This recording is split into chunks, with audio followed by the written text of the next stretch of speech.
On this episode of the podcast, I have with me Dana Lawson. She is the CTO at Netlify. We're going to be talking about the CTO role, being lonely at the top. What does the transition look like if you are moving into that CTO role from a VP level? Also, there's some skills that you have to pick up along the way. We're going to talk about some of those. How do you actually find peers and mentors? And why is this title so important? We're going to hopefully get through all of that for you. Dana, thanks for being on the show. Thank you so much for having me. It's going to be a fun talk. Absolutely. All right, before we dive in, tell everyone what you guys do at Netlify. Netlify is a composable web platform which enables developers to take idea all the way for production. So we take away all the infrastructure in the middle and help web developers build those apps and experiences we love.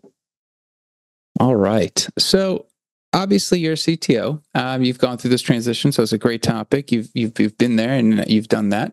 I actually want to start off with maybe the last question first, and we'll maybe work our way back. In society, we're very driven to move forward, go up a ladder, and keep going up until we get to what we think is the top, and then look around and go, what are we going to do next? When you look at the CTO title, is that, and you're looking at somebody who's in the engineering technology field, should that be the end stop goal for everybody? Should everyone be striving to go, hey, I'm trying to get to that CTO level as a measure of success for themselves?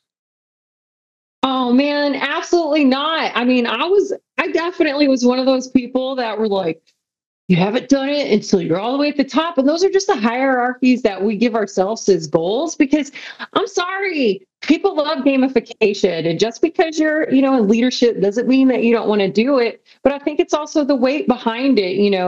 It's the accolades that people think that the impact that you can have is driven by a title, when honestly it comes in so many flavors and it's so many different things.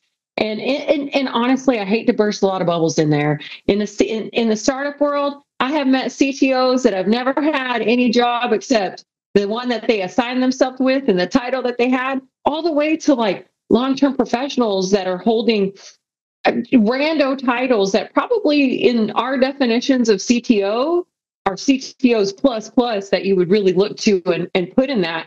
But it's like with any kind of career, I think that you see that organizational hierarchy, and a lot of people that are super ambitious want to have that space and that piece of business impact, and it comes with the title. And frankly, if you are in that leadership rung and you're going for it in the technology side, it's really the only thing outside of all the business C-levels that people gravitate towards. So I get it. I've been there too, but after sitting in the seat, I always tell people my favorite job throughout my very long career, honestly, I guess it wouldn't be job, but like role as director. Like to me, you have such a large impact as a director, and it's just you get that instant gratification, but that piece of strategy without all the weight on your shoulders. So I don't know.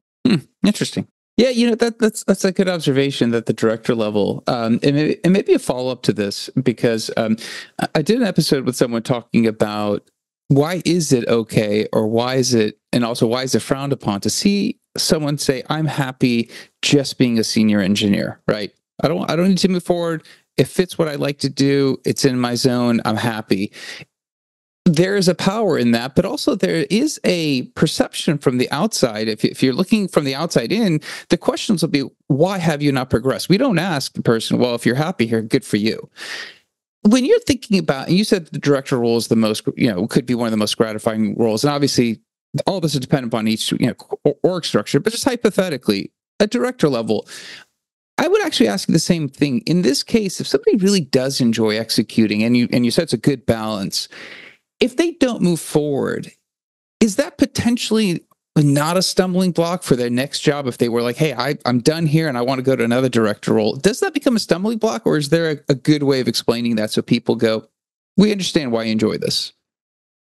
I think it comes in two folds. Like a lot of organizations look at the opportunity to really grow their employees. So there's this need, if you're in a company that's like, all right, we're not going to spend all the money bringing on external homies, teaching them how to get stuff done. Well, those highly ambitious people that are going to come and dominate. However, I think like the laws of physics and economics and all the things in the world are starting to almost shift to like a, I don't know, a more normal kind of structure when we think about how you're scaling engineering teams. And I think there's definitely a way where you can represent like this is what you're good at. But again, it comes with the culture and the needs of the business. And that's where I can understand like some people may have some bias. They've been in an environment where it's like, this year we're at 10, next year at 25, and then it's 100. And you want to have that same level of scale and growth within somebody. But I'm going to tell you, I'm definitely from a different school of thought. I think you need both. I think that people don't look at the cost of having somebody move out of that role and the change management of the interpersonal relationships that people have developed. That almost to me sometimes it's like, well, really, what goal and impact and thing do you need right now? I love people that find their niche. I mean, I love it. I'm like, great. But there's that reservation. Are they going to keep pushing? Are they going to get complacent? Is the innovation going to stop? And no way. I think you just got to be really smart about all the things that you need to be successful in the moment, but also that, 6, 12, 1 year horizon that we all plan against and say, okay, really, where is the company going? And I think right now it's slightly different. I mean, you're in the talent space. You tell me, it feels slightly different to me than it did 5 years ago when it was like hire, hire, hire, hire, hire. Don't worry, in 2 years, you're going to be senior manager, director, and then boom, by 4, definitely VP. Now it's like, well, maybe, maybe not. Maybe you don't need that many people. Maybe span of control is different. I think the pandemic changed a lot of perceptions. But yeah, I mean, I could see where, people look at that kind of, self-reflection of, I am really good at this role and I don't understand why you don't want to move further when you're so good at what you do. Don't you want go-getters? I don't know. I think it's kind of an interesting space. So I don't know, but that's how I look at it. I think that's a great take, and I think that all that makes sense. And I think it is interesting. You touched on the pandemic and how quickly companies expanded and how quickly people had to be moved through various levels.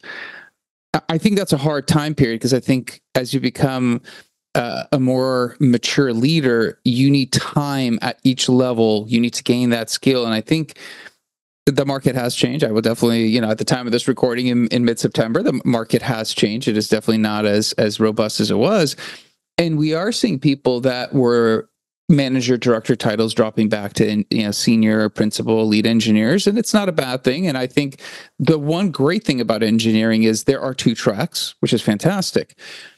And I guess to kind of hone back on, I kind of diverted our topic, but to get back on track here, obviously, when you're at director level and you are VP level and you are interested in moving into the next level, you want more responsibility, you want that on your shoulders, as you said.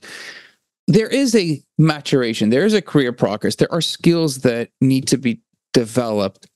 From your perspective, as you've gone through those various paths, and now you're at the CTO level, when you look back, what are some of the key skills that when you look back, you're like, I'm glad I developed these, I would have known as a CTO, these are coming in crucially important?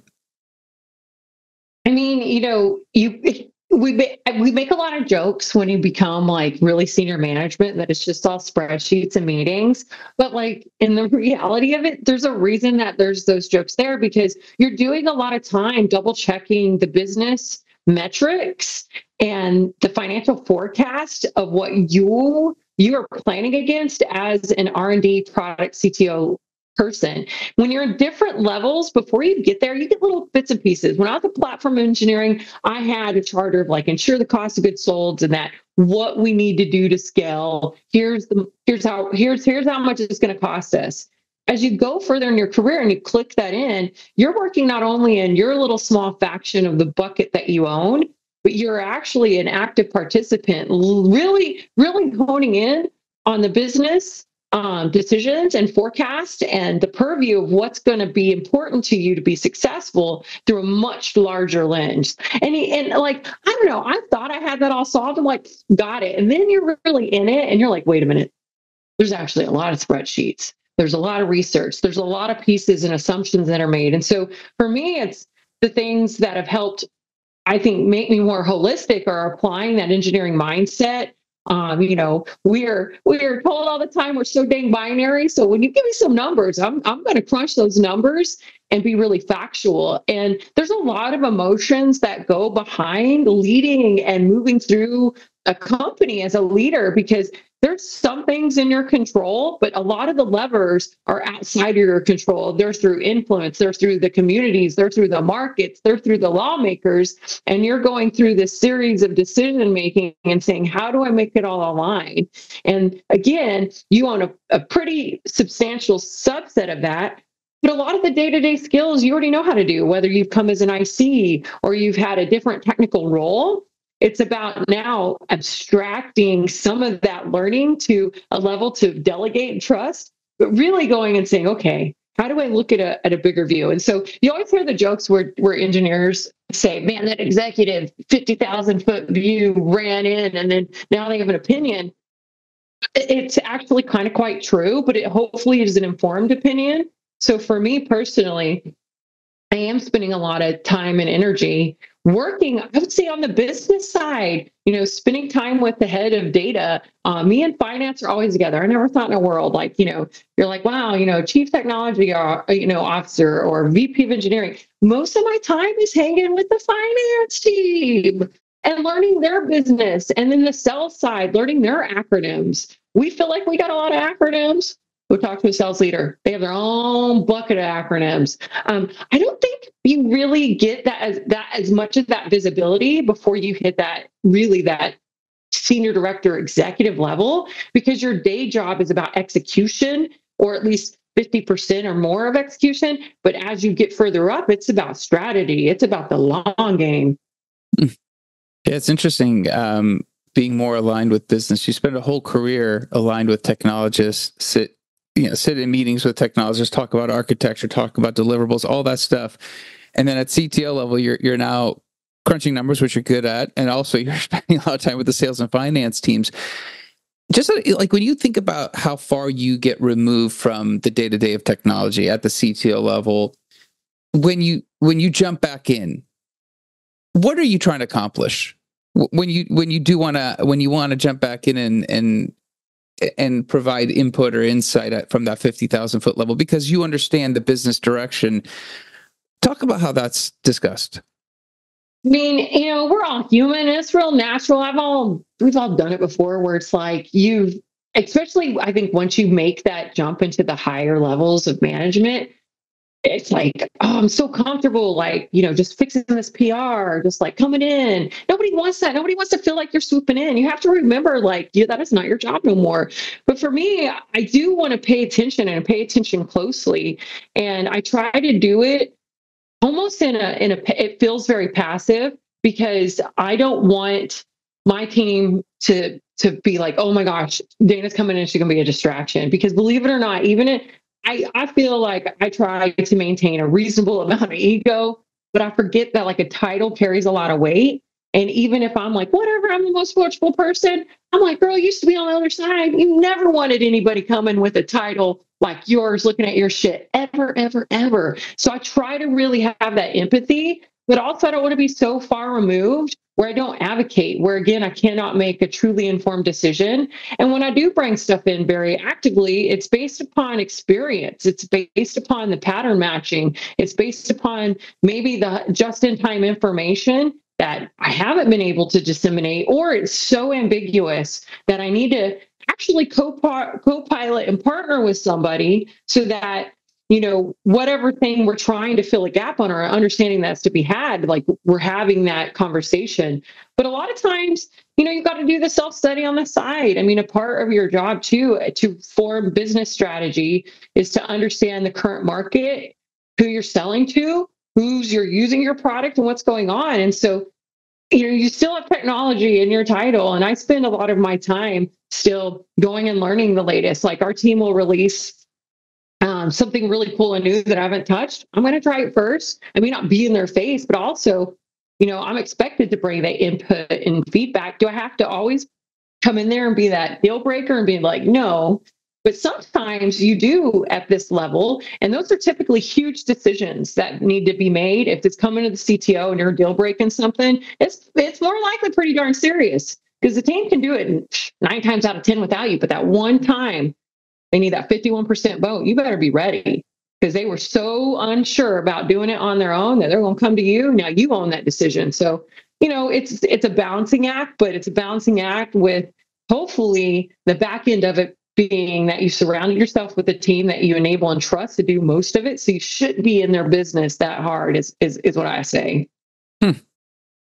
So, I mean, that's great. That's some great insight, and I appreciate the views. If you're going to look at yourself, because obviously I'd like the specifics of you. So when you get to the CTO, in technology, that's the top. I mean, there's nowhere else to go. Maybe CEO, we can argue you can move into the CEO role. That's out of context. But for the CTO role, when you get there, who do you turn to when you're stuck, when you have problems, when you're not sure? Obviously, we're all human. Who do you turn to? Is it a mentor? Do you turn to peers? Because obviously, I started off the episode saying it is lonely at the top, and it is true. There's less people at your level. There's only the other C-suite members that potentially don't relate to you from a technology perspective. But maybe talk to us a little bit about what happens to CTO when they need help. I tell you, like I said, heavy is the head that wears the crown. It is lonely at the top, but boo-hoo, right? I mean, I think most of it is you've risen this much, you care this much, you've hustled, you've grinded, you have tenacity, you're doing all the fun words that we put on posters, you have that grit, but you're like, oh shit, like, what do I do? I have a wide network of mentors from across just like my lived in life experience that I am not afraid to go call on. People of far past. I think one of the things is you didn't get to the top by yourself. Don't forget it. And you certainly don't know everything. And anybody that does, usually people hate working for that person. They're like, get out of here. So I try to talk to colleagues that I've worked with in the past. I go speak with them, old bosses. I will ring up and I will send a text message because I'm like, they've done this. But I also just try to, utilize some of those networks. I'm at a startup. I'm very lucky that I have VCs that have invested in us that also have a network of other leaders that are probably feeling it too. So it's about putting yourself out there and making that space and just learning from people. But I'll ask my staff too. Again, it depends on the problem at hand. But if there's an area where I'm feeling a huge opportunity for personal growth and to be better and to enable, my mission and my support of the company. If it's something more business oriented, I'll definitely go talk to people that have backgrounds in business development that have been in partnerships and go mine that social network. And I think it's really about, self-reflecting on what you really truly need to improve and hone, and then finding that through those relationships and then doing what you would tell your peeps to do. It's like, go use your education stipend, go to those conferences, go talk to people and be vulnerable. I think, you're like, oh, I got this big, heavy title.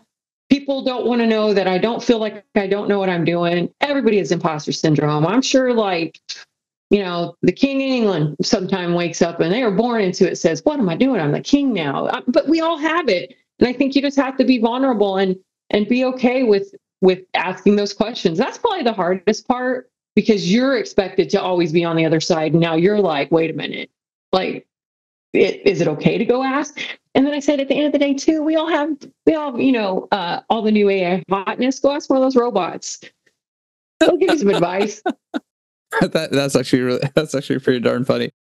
I think the vulnerable discussion, I think it's really interesting because I think as a leader, sometimes when employees see that sets a tone of that openness to ask the question, to feel like there are safe zones. Because if your boss is okay saying, hey, I don't know this, it almost empowers the rest of the team to go, you know what? Well, if I don't know something, I should actually go figure it out. And I think we don't always see that. I don't think we always see a leader exhibit that, thinking that, again, sometimes it's cultural, that you need to have that strength no matter what, and then fake it till you make it is obviously the imposter syndrome. But showing the vulnerability, creating that safe space, because I think, you talked about delegation, you want a strong team, you're trying to be transparent with them. It's the tone you set in terms of how you actually behave yourself in your role that then kind of can funnel into the organization. When you look at yourself, I guess, through the journey, if you were to go back to the start, you could tell yourself maybe something as a senior engineer that you should have focused on, picked up on a little bit sooner, because obviously now you have the luxury of hindsight. Is there anything that you would have gone, wow, I would have just paid more attention to this, or read an extra book about that? Is there something that comes to mind? Oh man, I mean, personally, I don't think I've ever not had a performance review that said you're too verbose. So I don't know. I'd still be working on that one, but I would probably spend more energy and effort into finding out how those people on the other part of building software really do their workflows. I think that once you understand all of the different aspects of delivering for a business, it clicks. And early on, again, you're like in your not in a silo, but you're definitely just in the realm of the technology side. And it just makes your job so much easier to have some curiosity and going like, oh, how does the marketing team really work? Like, what is their workflow? Or how do sales go from us producing this idea in this document to being enabled? Because I think it's the partnership across the company that makes you really successful. And really at that level, I can certainly say, even though it was many years ago, like I didn't even think about that. I didn't care about that. But it was like, boom, sure enough, as soon as you start even getting from senior to staff, that those expectations just grow, because before, where you have a manager curating your backlog or leading you, it's kind of like choose your own adventure. You're staff level. Like that means you're going to help out across the board. So you have to have some level of understanding. So I go back and tell myself, do that. And also still practice, the verbosity thing. But you're you, right? I love it. I think that's fantastic. That's actually a great advice. I think the verbosity piece, I think I'd rather have somebody be more verbose than not. But and I love the fact that you're a great conversationalist, and you shared a lot here. I really do appreciate your time. If someone is going to want to ask for advice, because I absolutely have not asked you all the questions, and we might have spurred a question that somebody doesn't have, is there a way of touching base with you to kind of ask you for that kind of career advice? Oh, totally. I mean, I'm not on the social medias. I'm one of those people, unless you count LinkedIn, but that's for work. So definitely hit me up there. Or you can come see me in person. Netlify's having a conference October 2nd and 3rd at the Fairmont in San Francisco. I'll be hanging there in person. Come check it out. Okay. Well, we'll try to put some of those links in there. Dana, thanks again for coming on and sharing. I really appreciate it. Well, thanks for having me. It was a lot of fun. It went too fast. It did. It did. We'll have to have you back on and find a panel or another conversation, because I really like talking to you. So I appreciate it very much.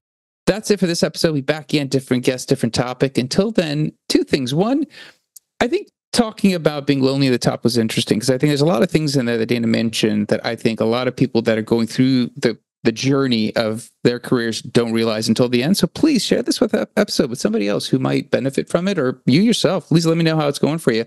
Like, subscribe, comment, let me know what else you'd like to hear on the podcast. Until next time, thank you and goodbye.